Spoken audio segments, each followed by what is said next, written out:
Hello, Clashers, and welcome back to another Friday and a brand new episode of The Culture Clash. I am Luis Villalón, and I hope you have a wonderful Halloween weekend. I know that I did, and shout out to all of my girls who are now celebrating Christmas and who are not waiting to decorate their houses. I see you, little girl. I see your Christmas tree up, and I'm very, very excited. I'm also very excited to be back with you another week. We're getting close to Thanksgiving, yes, and very, very close to the holidays. Somebody's birthday is coming up. If anybody wants to send some flowers or gifts, you let me know, and I'll send you my address. I am thrilled because we have really, really exciting hot topics this week. One of our hot girls, one of our pop divas is pregnant, and you're not going to believe who it is. Do you believe that the moon landing was fake?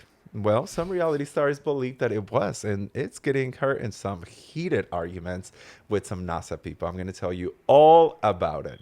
But to start off this wonderful episode, I have someone who is so smart and one of the best women I've ever met. We have bonded over so many things, being a child of immigrants, being a child who grew up in this city, and so many things. So please help me welcome my very good friend, Arianna Venkerson. Is that right? Did I say your last name right? Venkerson. It's so hot. Venkerson. Yeah, you got it. I love that. I got it. How are you, Arianna? I'm wonderful. I'm so happy to be here. Oh, we are It's been a long time coming. We've been talking about it. We have been talking about it. Every time we run into each other at the bar, we have so much to talk about. Yeah, like a heart to heart every time. Every time. I mean, it includes a few vodka sodas. Well, yeah, it doesn't hurt. It doesn't hurt, but it's just always so good to see you. You always look so beautiful. Thank you. And today is As no to you. Well, thank you. Today is no exception. Can we get a little shoe cam? Yeah. Show us the shoe girl. Oh, hello. She is wearing a little Alexander Vautier. Let's talk about your outfit because you look stunning. Thank you. And I always say this to my co-hosts because they really, really do. But especially today because we have a sponsor, Essence de Miracle, here in OTR Cincinnati, where you will find your best fashion finds. I am telling you, if you're looking for a party dress, if you're looking for everyday wear, you have to check out Essence de Miracle here in OTR Cincinnati. Let me give you the address. It is 1311 Main Street, Cincinnati.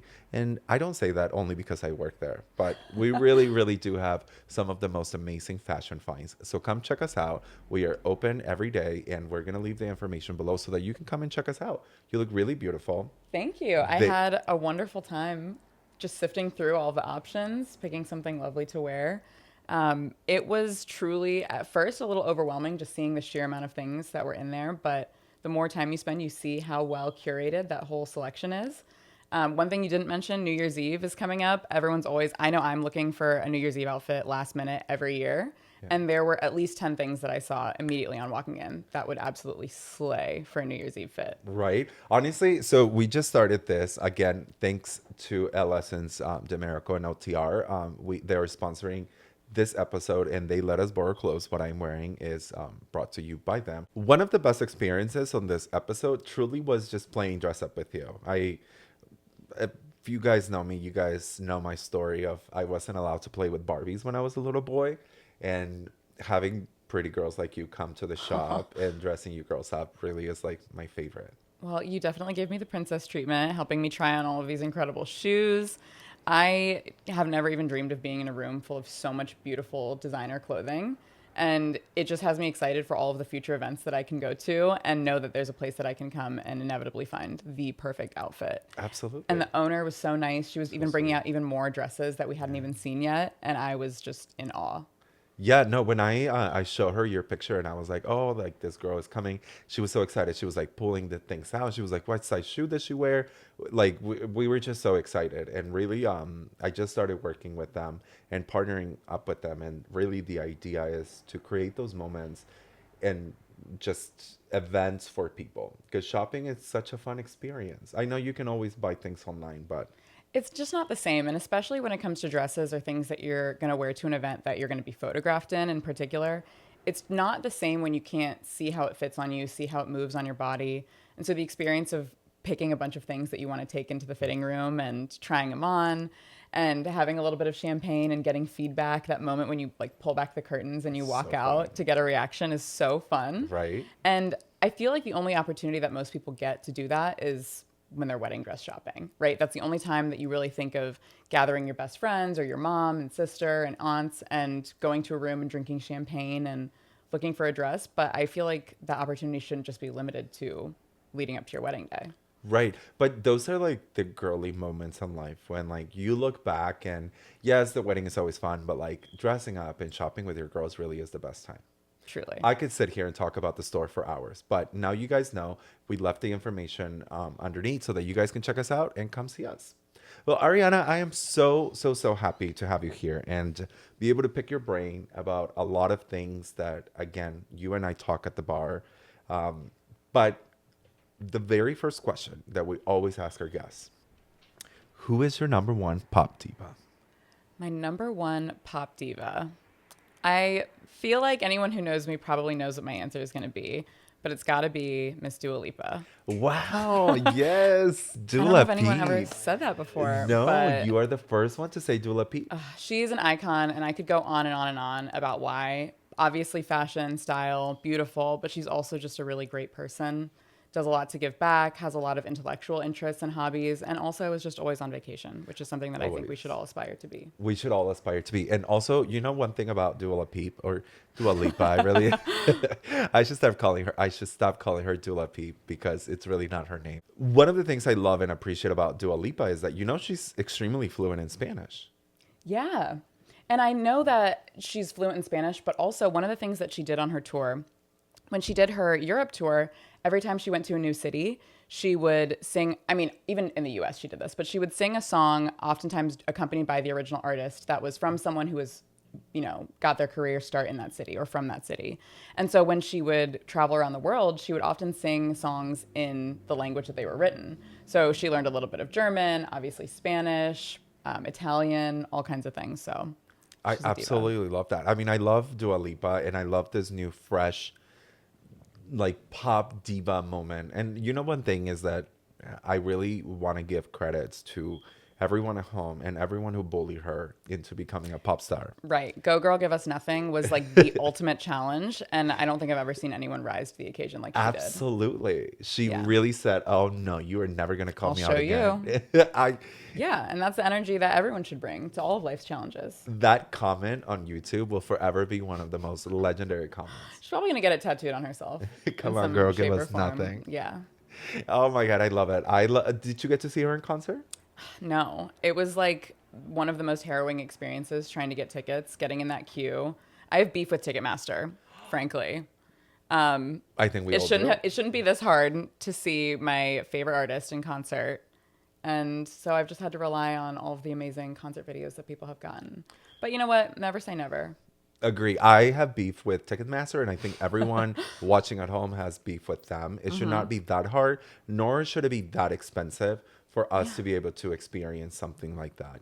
And the greediness of corporations of like, fee for this, fee for that. It's like, girl. It's not what the artists want. I mean, they're already making their money. They don't care what Ticketmaster is doing, but True. Okay, but this is a good question to ask.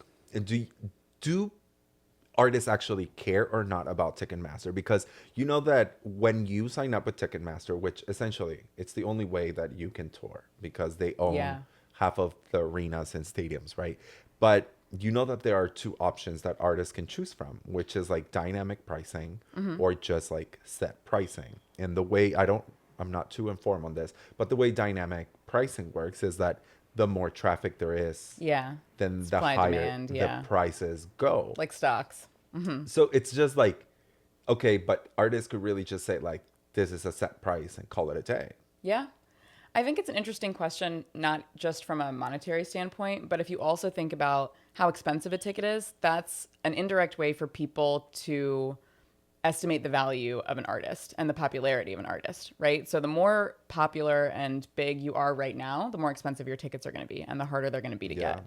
But any artist who's in it for the fans or the love of performing, etc., can find ways to not do their marketing team a disservice by totally undercutting the prices and value of their tickets. But I've seen a lot of artists do things like, I'm going to do an intimate pop-up on this day at this time.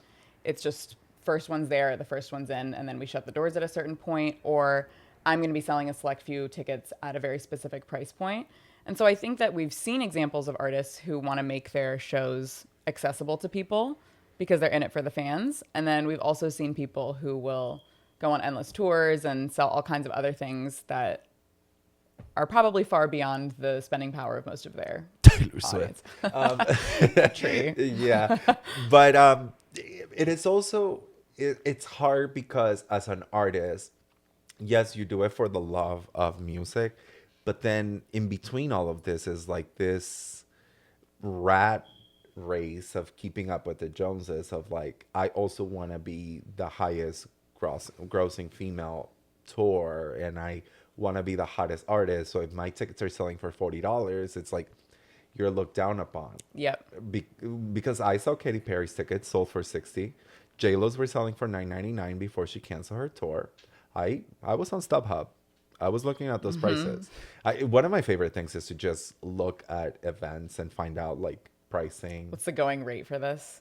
Yes. Yeah. Yes. Is there anyone that you're looking forward to seeing in the next few months? None in the next few months. I really want to see Justice for a third time. They're a French duo. They haven't been on tour in a long, long time, but now they've been on tour for like almost a year. Saw them at a music festival last year. Flew to San Francisco to see them again in May. And now they're on tour again with Kate Trinata. And this is one where I'm going to defend the artist and say that it's absolutely worth it for them to just keep going on tour and adding new dates, because not everybody gets to see them all the time and they don't go on tour all the time. So this for me is like a Daft Punk moment. Like once they're gone, they might be gone. So you got to see them while you can. But other than that, I feel like I'm taking a little break from concerts because the last couple of years have been quite a ride for me. Concerts are one of my favorite things to do. Oh, yeah. And exactly what you just said to the artists that you said, let's do more touring. I would like to say that to Taylor Swift. I will see you for the third time on the Eras tour. I don't care if you have 14 vinyls. It's so good. Yeah, I'm excited. I really want to see Lady Gaga. Yeah, I watched that I like stayed up to watch the live stream for Coachella. And I know some people didn't want to do that because they didn't want to spoil it for when they inevitably did see her in concert. Oh, I don't care. But that was like the first time that she'd done that full stage setup, choreography, and it was insane. Just like seeing the crowd's reaction to it, the big reveal. And also, one benefit of live streams is that you do get a much better angle than you would depending on where you are in the crowd. Agree. So I am a big proponent of watching the professionally recorded version of a set and then also going to experience it yourself live. I'm too impatient. There are people, like I knew people who did not watch the Eras tour and they did not get on TikTok. They blocked that whole like thing. I don't have time for that. I'm like, no. I knew exactly what song was coming up. I knew the move that she was doing. Like I knew every single thing. Like I don't care. Yeah. But Gaga tickets were so expensive too. I bet, yeah. The cheapest tickets that I saw for the Chicago tour back in October, I think were like $450, and they were up in the nosebleeds. That is crazy. And if you think about the people who've known her for so long and like helped elevate her career to where it is today, For sure. How can you, in good conscience, price out the people who made you who you are? Exactly. But unfortunately, when you become so big, like Lady Gaga and all these artists, like you have an entire team behind you. Yeah. And unfortunately, yes, you can say a lot when it comes to your art, but if you want $1 million on set, if you want this big, huge production, yeah, then you gotta. And people need production value. Like I remember I saw Kendrick Lamar when I was in college, and he was amazing. And I'm pretty sure at the time it was a lot of money for me to be up in the nosebleeds. And I remember thinking there really wasn't a lot of production here. Like it was just him and maybe 2 backup dancers, like nothing crazy. But in hindsight, I think that if you're truly a good artist and you're good at what you do, you don't necessarily need all the production to make a spectacle. And it ensures that the people who are coming to see you are coming for you and not necessarily just the show or the photo op. That's not to say that I don't love massive production, because I also do. But I think I'm at a point where it's honestly just too stressful for me to wait in a queue and hope to God to not be beat out by scalpers or bots or like teenagers.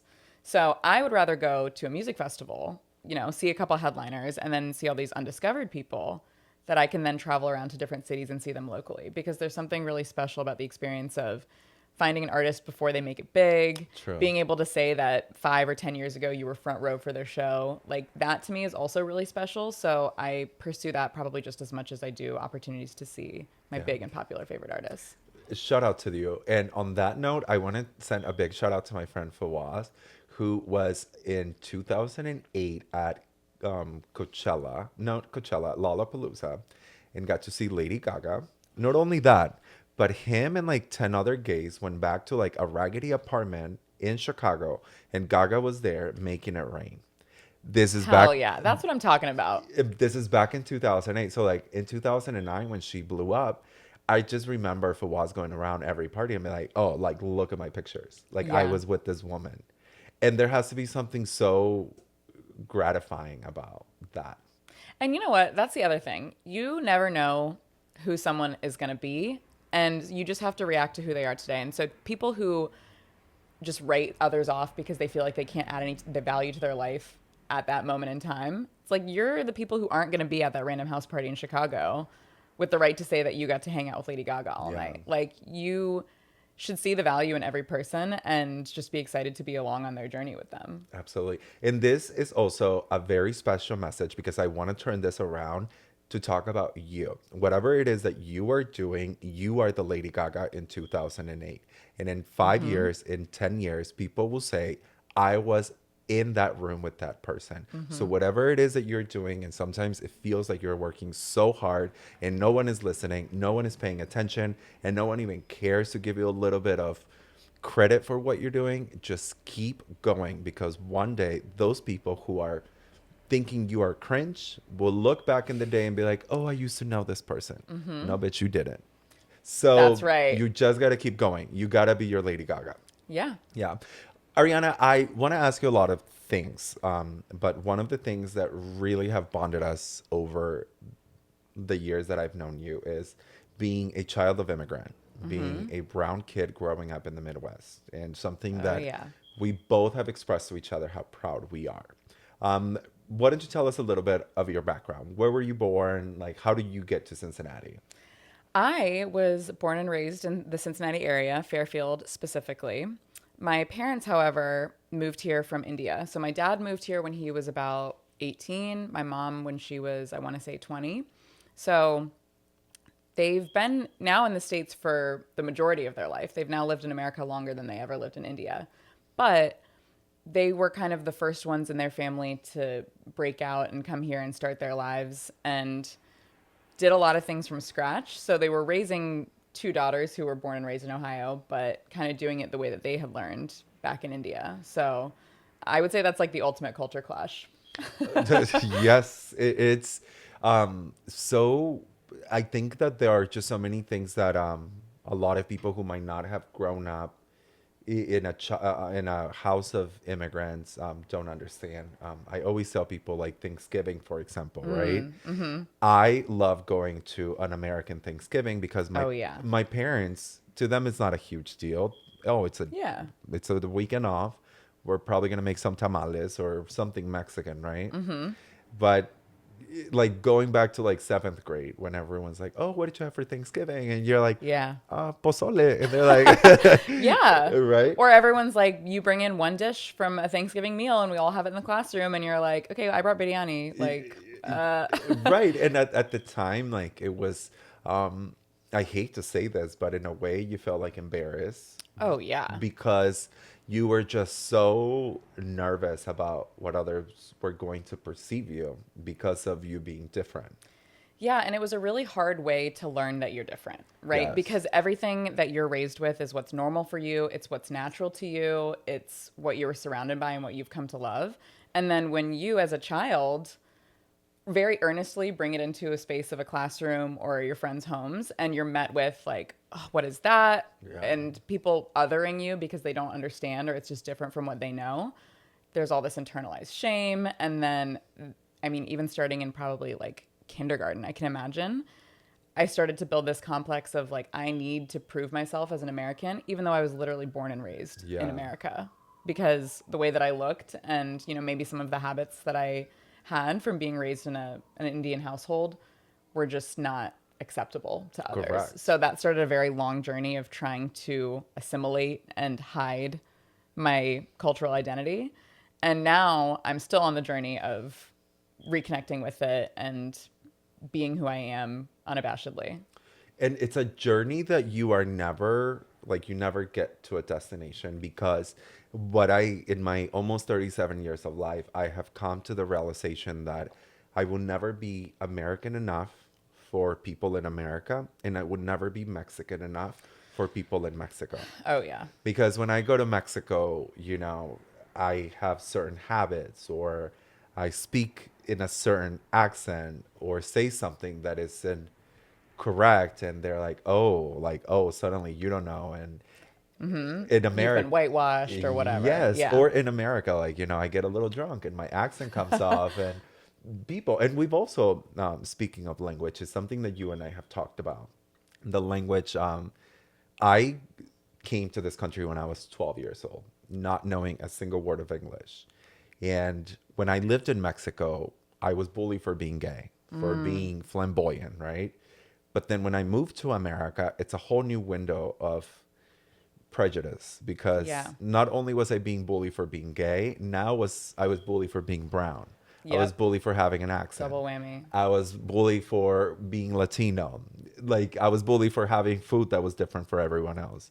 And it's like, holy shit, I thought I was just being weird by being gay. Yeah. Punished for your intersectionality. Truly. But have you, and I know the answer, but have you felt that you have found yourself in such a Midwest city to say, like, you know what? This really is who the fuck I am.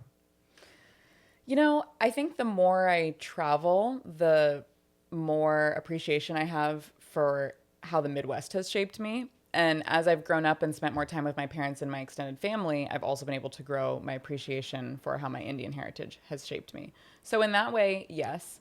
But there are times when I feel like those two components of my identity are at odds, where I'm going out to my favorite bar in Cincinnati, surrounded by people that I see all the time and that I know and love. And someone walks up to me and asks me where I'm from. Yes. And not where I'm from, but where I'm from. Yes. And now I kind of take it as an opportunity. You know, what my parents would tell me is that this is a person who's just expressing curiosity, and this is their way of breaking out of their bubble and trying to learn something new and reach out to someone who doesn't look like them. And I should welcome that curiosity. Yeah. And I should create a beautiful interaction that only leaves them with a positive impression of who I am and how I'm different. But I also know that there are some times where maybe the intent isn't positive, and you can sense when someone is setting out with the intent of making you feel different or other. And I don't tolerate that. Yeah. Because that's just not the case. And it's just exhausting having to prove yourself without, I haven't even had an interaction with you. And the first interaction with you is like you having to size me up and prove how American you are according to you. Mm-hmm. I like tell people like, oh, I'm from Fairfield because my parents live near, and they're Oh my like, gosh, same. That's what I say when people are like, "Where are you born?" I'm like, Fairfield. and they're like, Ohio. right? But like, where from? You know, Yeah. you get this like, where from? One of the things I grew up here in Cincinnati. I lived in Chicago for 10 years and came back, and one of the biggest lessons I learned from not living in Cincinnati was that I am different in this city, and that I should feel proud of that, and that back then I felt odd. It's like, you're right, I am odd, and I'm different, and I'm sorry that you haven't had the opportunity to travel the world to realize Yeah. that there The are world is so much bigger than this, and there's so many people who look and think and talk like me. Yes. You've just never met them. exactly, and that is your ignorance and not mine. So Yeah. now I'm just like, back then I felt like, I'm like, oh, you know, but now it's just like, oh, you just haven't left Cincinnati, and that's okay. Yeah. And also, it's okay to recognize what you can do to bring someone on board and educate them or enlighten them. And also when it's just not your job, right? And so you can be polite and move on. And move on. That's Yeah. it. I love the Indian culture. I mean, Indian culture is just so colorful. It's Yeah. very much like the family oriented, which Extremely, very yes. Latino. Obviously, I love Indian food. It's also very much like Mexican food. I don't know, we have a lot of similarities. But Yeah. one of the best thing about India is their weddings. Oh, yeah. How long does an Indian wedding last? It's a range for sure. I mean, there are multiple days. And so depending on how close you are to the family or the bride or the groom, you're involved in some combination Got it. of all of those days. But it can be, I mean, at least a week's worth of actual events, but then it's just months of preparation and planning ahead of that, and family gatherings and making sure that you visit certain people and you create time for them to come into your home and bless you and have meals with them. And then there's the fun stuff that everyone thinks of, like there's a night called the Sangeet, which is usually before the actual ceremony. Friends and family gather and they dance, either choreographed dances and perform for everyone, and or everyone gets on the floor and dances together. It's the night to wear your really flashy, sparkly, colorful, beautiful outfits. And then there's the actual ceremony, which can be quite literally hours long, of the bride and groom on a stage with a priest and people at this point just, they're milling about, getting food, coffee, drinks. They're like serving meals while it's happening because you're going to be in there for hours. But all in all, I think as we get into more modern weddings and the fusion of many different cultures, it's getting a little bit less traditional. And so brides and grooms are choosing how to take the traditional Indian culture and, modulate it to the level that they're comfortable with. So I know, for example, my sister just got engaged last month, and I actually just spent almost 3 weeks in India. And so this was like the trip where she announces to the whole family that she's engaged. And everyone's already talking about like, okay, well, when's the wedding? Where are you going to do it? You have to come here and do a wedding. And then she, of course, wants to have one in the States. And she wants to do the whole 9 yards, like all the outfits, all the makeup, jewelry, henna, of course, every event, every ceremony. And for me, I'm like, when I get married, I just think that my wedding should be a party. I want my wedding to be a party. And so let's figure out how I can honor my tradition, my culture, do all of that with my family and the people closest to me and like the ones who truly want to give me their blessings for my best life. And then for all the people who've been telling me for as long as I've known them, like, you have to have an Indian wedding because I need to go to one before I die. Yeah. Let's do it. Like, we're going to have an unforgettable time. But I don't think I can do 10 days. Yeah, that's... I don't have it in me, and that's okay. Yeah. I'll let my sister do it. 3 days, yeah. We can do 3. I think 3 days. Well, listen, whatever you invite us to, we'll be there. And I'm sure it'll be stunning. And you come to realize one of the things is like, yes, as culturally, we have all these different things that we do, but we're really not far from each other. No, not at all. And when you think about, so this is actually interesting too, when my extended family, so now that my sister's engaged, she's 5 years older than me. So now I'm the youngest one. And they're all wondering when I'm going to get married. And so I just say, like, this is not a thing that you want to rush. In fact, of all of the things that you could rush in your life, this is probably the one not to.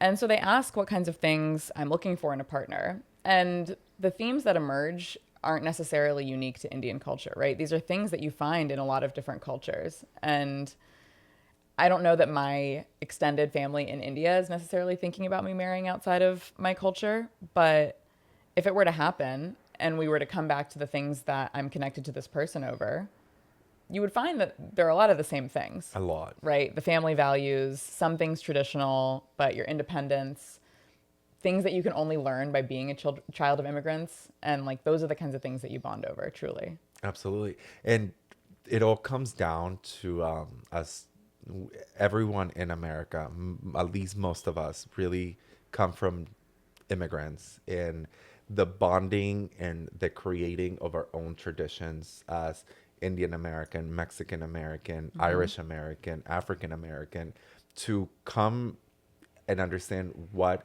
is yours and whether you want to have bridesmaids but yet a 10-day wedding, or whether you don't want to have a rehearsal dinner, you want to have something different. Yeah, that's the beauty of what America really is. It's a nation built by immigrants, a traditions built by immigrants. We would not be having Thanksgiving if it wasn't for immigrants. Yeah. So all of these traditions that come down to like being an American, it's just a melting pot of beautiful things around the world that we should be able to celebrate.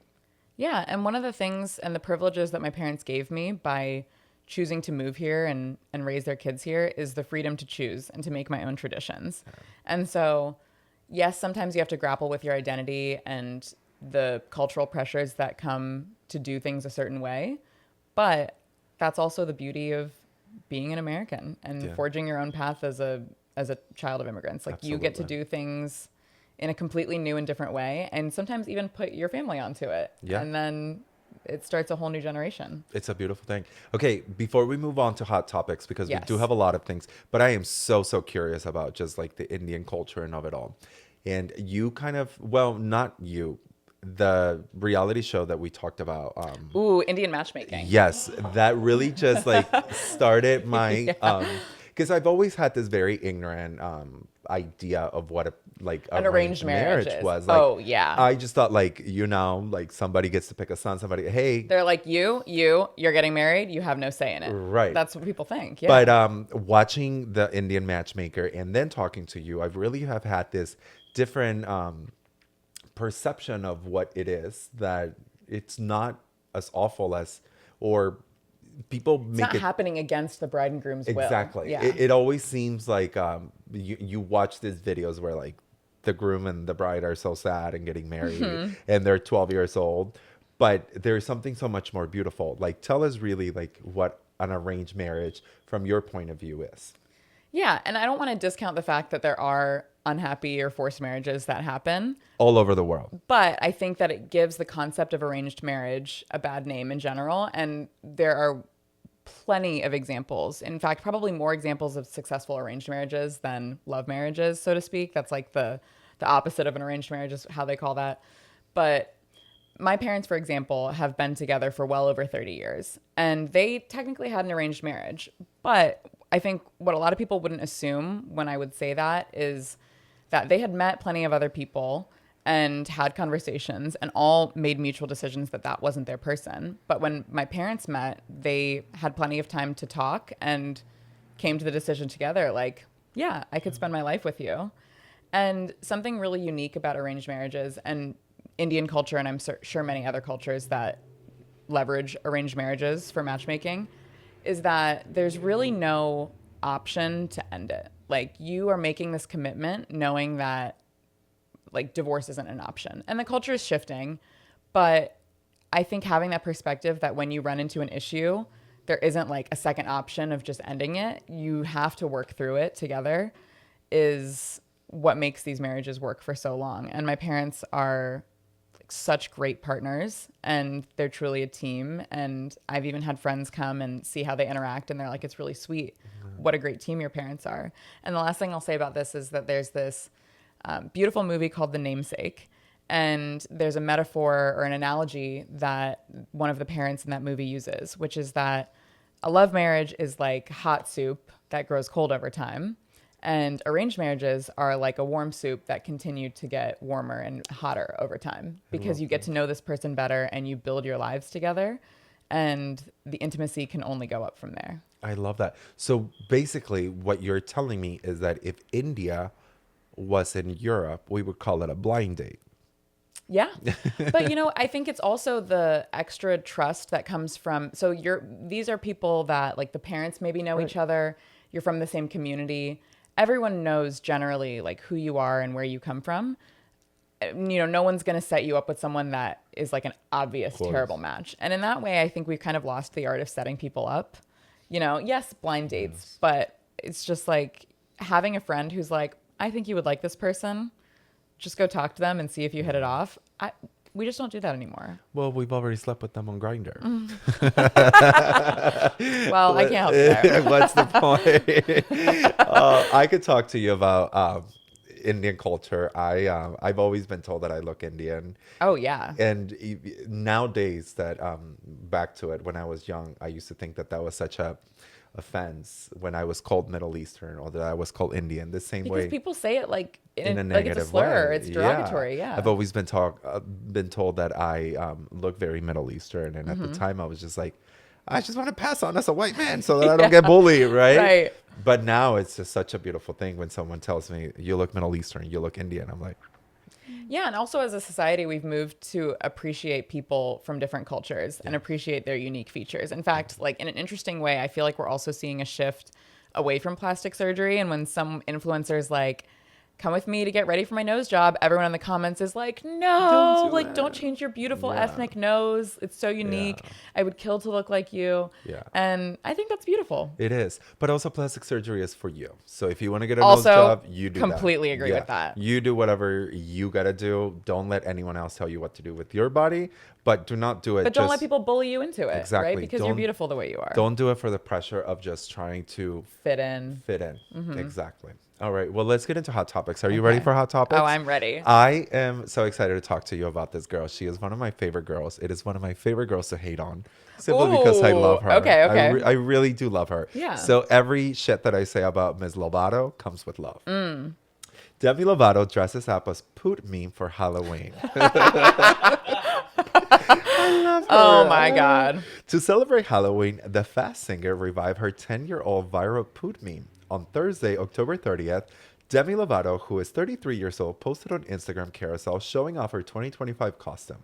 Poot originated on Tumblr 2015 when a fan took a washed out photo of Demi Lovato and created a fictional backstory, claiming it was her long lost twin sister who had spent her entire life locked away in a basement. Mm-hmm. The first photo included the original 2015 snap for reference beside the pop star in her costume, perfectly recreating the look. Iconic. I love that she finally embraced it. Yeah. Demi is one of those stars that can, anything she does is just batshit crazy. Her comeback and then departure, and it needs to be studied. Yes. Like the trajectory of her career, I would love to see mapped out with a red thread because it's just crazy. And the thing about it is that she leaves, and whenever she wants to come back, the fans are there. Yeah. What would you say is your favorite Demi moment?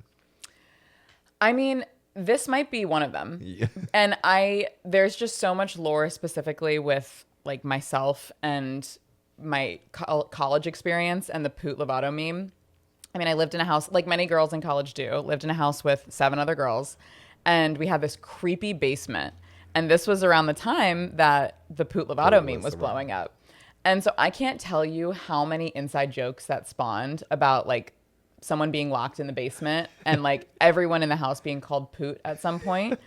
And what I also really love about this whole character arc of Poot is that Demi was actually mortified by that photo because she thought that it was a genuine photo that someone had taken and that it was just like that was how she looked with the flash. And she only was really able to come to terms with it and embrace it and kind of flip it around when she learned that someone had just edited the photo to look like that. And she's like, oh, that's not really me. And it's actually funny as hell. So let's lean in and own it. And that's really how you should handle any kind of potential PR nightmare.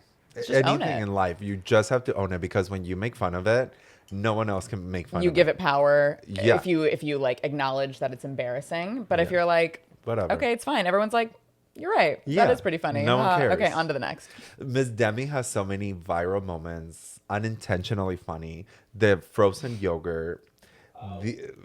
Yeah. We had people just roll their eyes hard at the when she said we should not call them aliens because that's derogatory. Her favorite dish. Have you ever heard that? What, was like a mug? She was asked, what's your favorite dish? She was like, a mug? Because you can like hold it. 100%. If someone asked me that, that's what I would say. Really? Because I do anything that can be eaten out of a mug, I will eat out of a mug.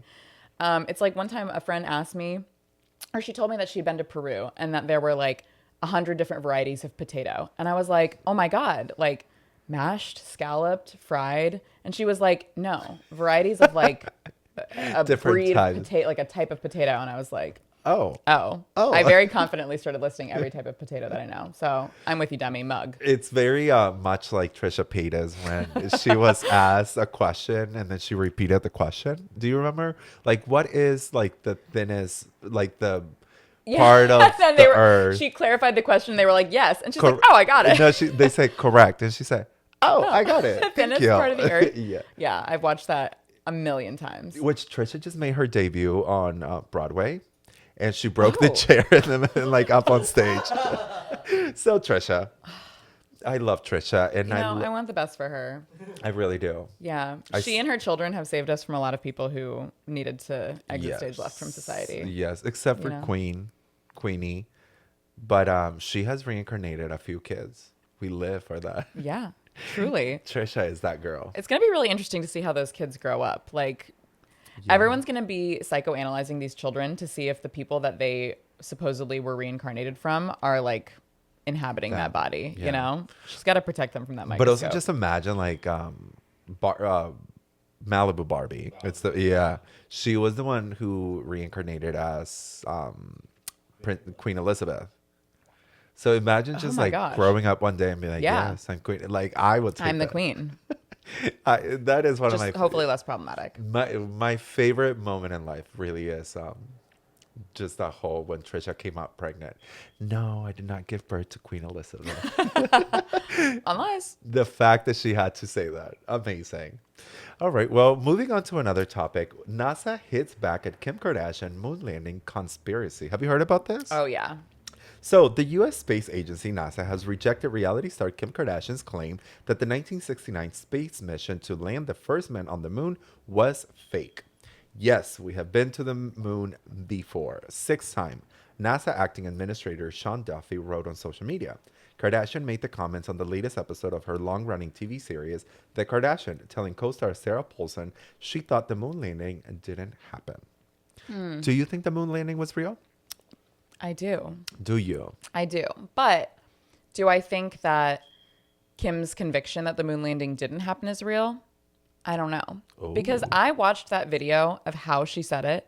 Like, I think it's easy to dissect the statement when it's just written in a quote. But I watched how she said it. She was very cavalier about it. And, you know, in a way that might suggest she didn't do a lot of research. But I also think I haven't really seen a lot about Kim in the media lately. Yeah. Right? I know she's got a new show coming out. That's probably why she was with Sarah Paulson anyway. Yes. And, you know, sometimes I think celebrities will just say something controversial to get people talking. And I don't think we'll ever know if she actually believes that or not. But I also think that sometimes there is a little bit of joy in life in just believing a conspiracy for a minute, right? I love conspiracies. You can know in your heart of hearts that there's evidence to disprove that conspiracy theory, but sometimes you just don't want to hear it, right? And it's like a really fun literary rabbit hole to go down all the reasons why the conspiracy might be true. And you know what? If Kim Kardashian fell into a Wikipedia or even a Reddit rabbit hole and has reason to believe that it didn't happen, then good for her.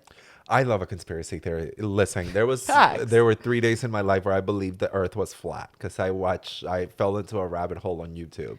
It's really fascinating to understand how people who believe something that we think is crazy could have come to that conclusion, right? The tricky thing, though, is that in trying to figure out where they're coming from, you might accidentally fall into that same trap. So you just got to be a little careful. And listen, there is research to do. The internet is yours that you can always look it up. But I still believe we didn't land on the moon that 1969 time. You don't believe it? Okay. And what reason do we have to lie about it if we've done it now? You know, like there was a big competition with Russia at the time to see who will land on the moon first. And I don't know. I just don't believe men. I don't believe men, but I also don't think that they would have been smart or cunning enough to fabricate something like that. And that if Russia was truly our competitor in the space race, that they couldn't have seen through the cracks if it were fake. Yeah. You know, like how is it that we could have gotten this far with nobody disproving it definitively if it weren't true? And so unfortunately, I'm going to have to give this one to the men. You are so smart and politically correct. I'm still going to believe that we didn't land on the moon. If somebody wants to take me to the moon, yeah. Shut you my and mouth. Katy Perry, girl. I think I will leave her. I'll leave her. I'll leave her over there. I will leave her ass over there. Yeah. How long was she on the moon for? Like 46 seconds? Was she even on the moon or wasn't she just like in space? Oh, she was in space. Yeah. Yeah. First Girl, space next to the moon. You could have just do a little jump and. Yeah. Well, but see, now we have AI. So like, if we were debating the legitimacy of the moon landing, if we were saying it happened today, I'd be like, yeah, we're never getting to the bottom of this. AI is becoming indistinguishable. Yeah. Like we're screwed. We're doomed. Yeah, but we weren't that advanced then. Yeah. You know. There is just so many fake things in the world that I don't even know who to trust anymore. Just me. Yeah, I trust you, but that's about it. Yeah. Are you a fan of American Horror Story? I fell off the wagon at some point, but I will maintain that Murder House season 1 is like one of the greatest scary TV series of all time. Well, then you might just be back on because American Horror Story season 13 cast has been announced. Just when you thought the dust has settled, American Horror Story is pulling us back for its 13th season. On Friday 31st, co-creator Ryan Murphy revealed the cast list, and it is packed with fan favorite faces.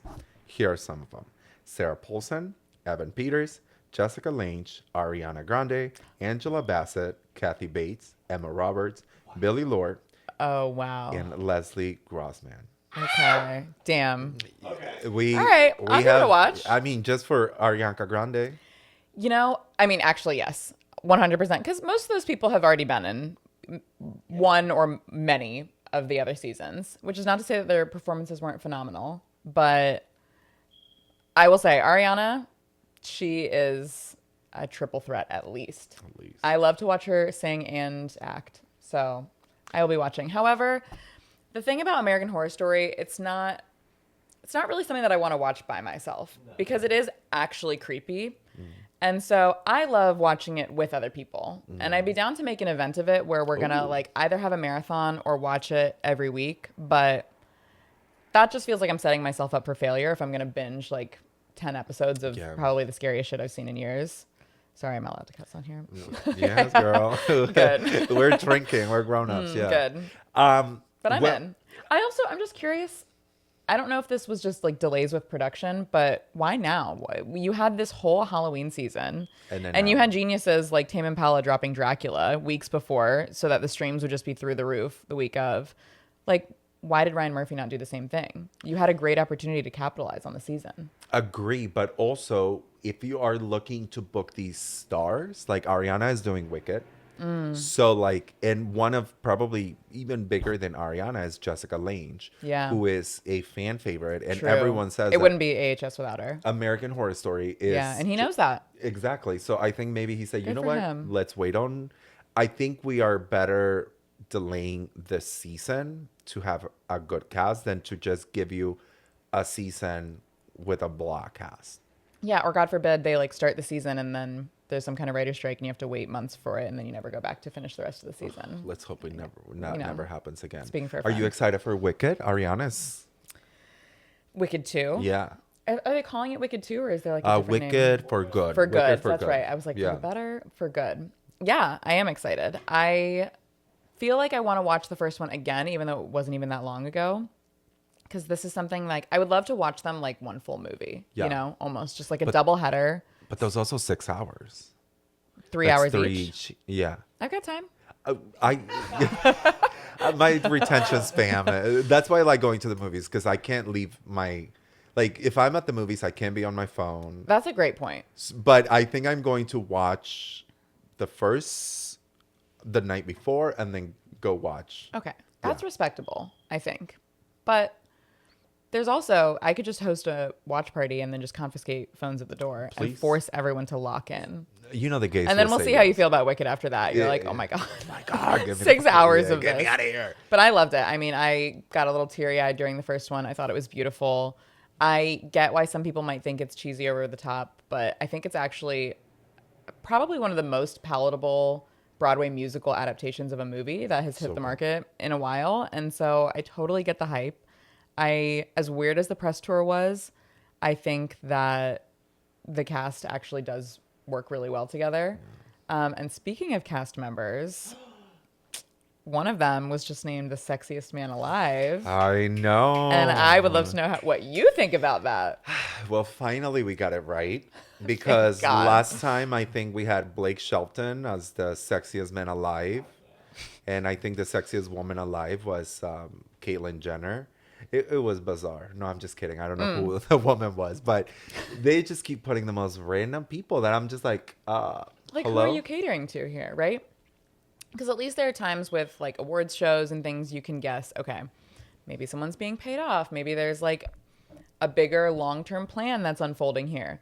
But with this, I'm like, what's the goal? Yeah. But with picking people that nobody wanted. Then, yeah. That and nobody so, cares. facts. They got it right. And he's also the first openly gay celebrity to be chosen as the sexiest man alive. Shout out to and them. People are loving it. Like, I love that this is not only a milestone, but also that there's virtually no backlash happening over it, because people can universally agree that he is sexy. Yeah. No matter your sexual orientation, right? Yeah. Like, and now the gay men are like, finally, the world's sexiest man, the sexiest man alive is someone that I actually have a chance with. I mean, no, you don't, honey. I'm sorry. But, you know, we can all dream. You never know. He could be a, Fire Island. He could be like David Harbour and just like, Daddy. we're not going to go into Lily Allen territory just yet, but, Cool. you know, Okay, scathing. If it wasn't him on The Sexiest Man Alive, are there any other people you can think of? I'm sorry. I can only think of Dua Lipa. I just like, I'm trying to think of a man, and I'm unfortunately drawing Colin a blank. Powell. Are we? Glenn Glenn. Powell. I was like, Colin. Colin. Oh my Glenn. God. I would love to see just like a little cutaway to Colin Powell's headshot in this. Please, someone make that happen. Glenn Powell, as much as I love capybaras, no. Not sexually attracted to them. I had a big crush on Tom Cruise growing up. And I know that like he in and of himself is kind of problematic, but like, I think also there should be some kind of study like Tom Cruise, Daniel Craig, like those movie hero action types who also have a vulnerable side. That's like the sweet spot. Like, I don't want the Superman, like bulletproof type of stuff. I want a vulnerable but strong and suave male lead. Oh, see, I'm the opposite. I want a big, strong man, which leads me to this. I think that, I'm actually shocked that he was not on the cover of People's Magazine Sexiest Men Alive, because he has been the buzz, and every single time that he's in a movie is like Oscar worthy. I feel like I know who you're going to say. Miss Timothy Chalamet. Oh, that's not who I thought you were going to say. I don't disagree, but I feel like the thing that makes him attractive is Kylie Jenner. Opposite of that. Oh, really? I was going to say, I think the thing that makes him attractive is the fact that he's not your typical like macho, super sexy man. And it's almost more that like, dare I say, slightly feminine element to his beauty, like very angular features, a little bit more delicate than your typical leading man. And I feel like people aren't in a place where they're comfortable admitting that that is sexy to them. Correct. And America, as far as we've come by making Jonathan Bailey the sexiest man alive, I don't think people are ready to admit that they are finding someone who is like inherently kind of feminine, sexy. But they should, and we'll get there someday. I will die on this hill. The world does not have problem with homosexuality. The world has problem with femininity. That is it. Truly. If you resemble any type of female character, we hear it all the time. Oh, you can be gay, just don't be all flamboyant. You have a problem with females. Yeah. I was actually reading like a think piece today about how misogyny is rooted in like many, many, many centuries ago. It was men's fear or distaste for the fact that women were closer to God than men in that they could create life. And so they created the entire concept of misogyny. Of course. To somehow try to remove women from the power that they have as the people who create life. And so everything about the patriarchy is just trying to give power to men to amount to the inherent power that women hold to create life. And it's just like a constant battle. But what does smart think of men to do? Not to get so much politically. That they saw that like, oh my God, women are going to rule the world with this. Women, I have said this before, there are a lot of yahars that are stupid. But in general, women are the smartest, most tactful, intuitive. Yes. Yeah. They have a sixth sense that men will never be able to have. When women fall in love, shit is out the window. And that is when straight men saw the opportunity to just hit that nerve. And how many successful women we have seen marry or be with the wrong guy and just bring them down. Yeah. Because when a woman falls in love, the logic goes out the window. Mm-hmm. And she gives it her all, because not to go too women in STEM here, but Please. it all goes back to our biological desire to reproduce, right? And so for women, we can only do this so many times in a cycle, right? And so when we find a partner, we need that partner to help take care of us through the pregnancy and beyond. Whereas men, there's no obligation for them, right? Like their primary objective is just to like have as many children as possible and like beat other men out from the gene pool. And if we trace this all the way back to like the relationship that men and women have, it's why women get so much more attached, because like it takes a lot more resources to grow a human being than it does to just like give half your genes to one. Of course. And men have used this to their advantage historically. And I feel like obviously we still have a really long way to go, but we're starting to enter an era where women are like waking up, you know, and realizing that there's more to life than finding a male partner to protect you. And they were able to apply this model of like, you need a man to shepherd you through life or through your pregnancy and child rearing to every other aspect of life, where it's like, you need a man to own property and to get a Have a job credit card. and yeah, and all this stuff. And so now women are like, well, now that I technically don't need a man to have a child anymore, what do I need a man for? Nothing. Right? And so there you can figure out ways to be happy. And like I'm so happy for every woman that's in like a beautiful, fulfilled relationship with a man. But I love that we're waking up to the fact that you don't need it to live a perfectly complete life. And that it is, I always get shed on because, you know, I always come off as the men hating, hardcore lesbian, some people would call me. But I love men. I love masculinity. Yeah. I love what men bring to the table. What I don't like is toxic masculinity and when men themselves put women against each other for the competition of the men I. Yeah. But Oh my God. I can't tell you how many times in a week I think of the lyrics to Girls So Confusing. Like, women are just currency that the industry spends. Yeah. And it's in the industry's best interest to have them compete.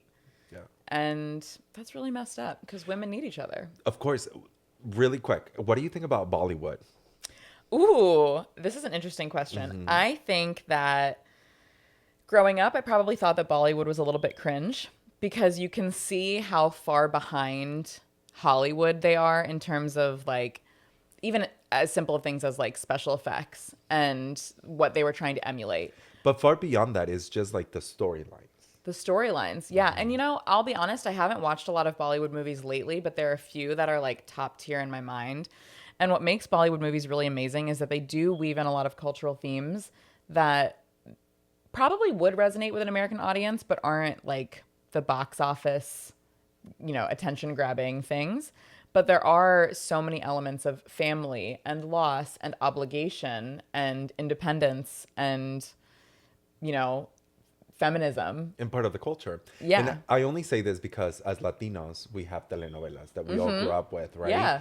And you understand how, like, far behind they are, how extra they are. Yeah. And they really have raised Latin America. There is a television network called Televisa, which is a Mexican television network that if you ask 90% of Latinos, we all grew up with that. And they always told us this story that the blonde woman with blue eyes was the rich one, while the brown woman was poor and she was the servant. So they have contributed to this story. The Western, like Exactly. colorism and just generally like. Yeah, but I just wanted to social. get your intake on Bollywood because I love when I run into those things and they are so like. Well, I just got back from India. I have all these Indian like snacks and sweets that I brought back, like all my favorites that I can't get here. And I've been dying to have a Bollywood movie night where I like curate my favorite Bollywood movies or ones that I've wanted to see. And I just like put out all of the Indian snacks and we all just like have a grand old time and I put people on. Let's go. I'm so excited. You've got the invite now. Well, done and done. Well, Arianna, I honestly could sit here. We didn't even get through all of the things. So many things to talk about. You are such an interesting person. I love to see brown people like myself being so successful and being such a pivotal part of culture in this city. You and I both grew up thinking that we were just always outsiders, and I think we are learning how much we bring into the culture, into the community. So thank you so much for that. Is there anything you would like to let the Clashers know? I would like to let the Clashers know that you don't have to explain yourself in order to be an American, and your culture and your upbringing and the things that might be different between you and the person next to you are what make this country what it is, what make you who you are. And I encourage you to seek out any and all opportunities to get to know someone who's different from you, because it just might be the most fruitful relationship of your entire life. Ugh, that is the most beautiful thing that you can say. All right, so right before we wrap it up, why don't you give us a moment in pop culture that you would like to be a fly on the wall? I would love to be a fly on the wall during the infamous Britney Madonna VMAs kiss. Yeah. If I had been in the crowd in that moment, notwithstanding how old I would have been and the fact that I probably wasn't old enough to be in a throng of people at the VMAs, but let's say it was me as I am right now in that crowd, As a fly on the wall. or even 5 years ago, right? I can't even tell you. It probably would have just been a really emotional experience that stirred all kinds of things in me that would have taken years to process. Yes. Yeah. I live. And being along for the ride of everyone in society just processing that and Yeah. reacting to it and actually being tuned in when it was happening. Yeah, that would be crazy. My favorite moment of obviously the whole situation is amazing to me, but when they pan the camera to Justin Timberlake, you can see Carson Kressley, Carson Daly, Carson, right? the gay one Oh. from RuPaul's Drag Race. Carson Kressley. Yeah. Mm-hmm. He was in the back just Oh, really? dying. As a good old Oh FAG. my God, I never saw that POV. Yes, like a good old FAG. Justin Timberlake's face is cracked while you just see the homosexual in the back, yes, girl, work. Oh my God, Yeah. Ariana, I could sit here with you honestly, for so long, and we will. Once the cameras are off, we will continue to talk. Yeah. Thank you so much for coming onto the show, sharing your experiences as an amazing American that you are, and our experiences in Cincinnati. You are doing so good, and I'm so happy that you were on the pod. Oh, thank you. Thank you so much for having me. It was really fun talking. Love getting your perspective always. And I can't wait to take this conversation in many, many more directions Yes. after the cameras are off. Absolutely. We will be able to say a lot more things. Well, thank you guys so much for watching The Culture Clash. Please be sure to follow us on our Instagram, @theculture_clash, as well as our TikTok and Facebook, YouTube. Subscribe and all of that. We have really, really good things coming up. We're going to put Arianna's Instagram below so that you can also follow her and keep up with everything that she is doing. Thank you so much. Have a beautiful weekend, and we'll see you next week.